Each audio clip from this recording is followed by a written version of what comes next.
र सर्वप्रथम त म यो इभेन्ट ग्राफीका साथीहरूलाई धेरै धेरै धन्यवाद दिन चाहन्छु। हामीले जुन व्रतबन्धको निम्ति फोटो भिडियोहरू हामीलाई चाहिएको थियो, त्यो विषयमा हामीले सामाजिक सञ्जालबाट फेसबुक टिकटकबाट उहाँहरूसँग सम्पर्क गऱ्यौँ र उहाँहरू अन टाइममै आउनुभयो।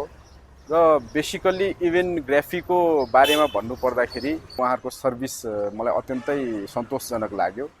मैले फोटोहरू पनि हेरेँ र भिडियोहरू पनि हेरेँ। सबै ए टु जेड जुन व्रतबन्धको जुन सुरुदेखि नै अन्त्यसम्म उहाँले राम्रो फोटो लिइदिनु भएको थियो र भिडियोहरू पनि एकदम राम्रो मलाई लाग्यो। उहाँहरूको सर्भिस मलाई एकदम चित्त बुझेको छ।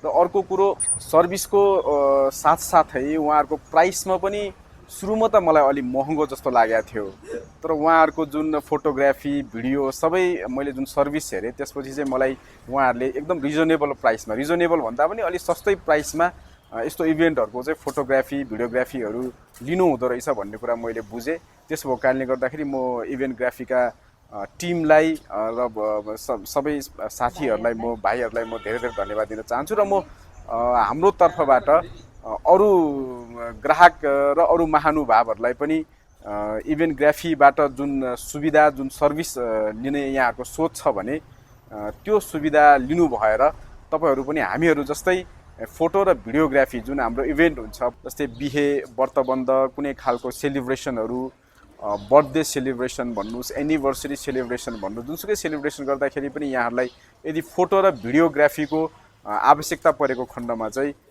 इभेन्ट ग्राफीलाई सम्झिनु भएदेखि हामीले जस्तै तपाईँहरूले पनि लाभ लिनुहुनेछ भन्ने पनि म यहाँहरूलाई हार्दिक अनुरोध गर्न चाहन्छु। र हामीले साँच्चै नै इभेन्ट ग्राफीबाट जुन खालको फोटो, जुन खालको भिडियो हामीले अहिले हासिल गरेका छौँ त्यो साँच्चै नै लोभ लाग्दो र अत्यन्तै राम्रो र अत्यन्तै रिजनेबल प्राइसमा हामीले पाएका छौँ। त्यसो भएको कारणले गर्दाखेरि म इभेन्ट ग्राफीका सम्पूर्ण टिमलाई पनि म धन्यवाद दिन चाहन्छु।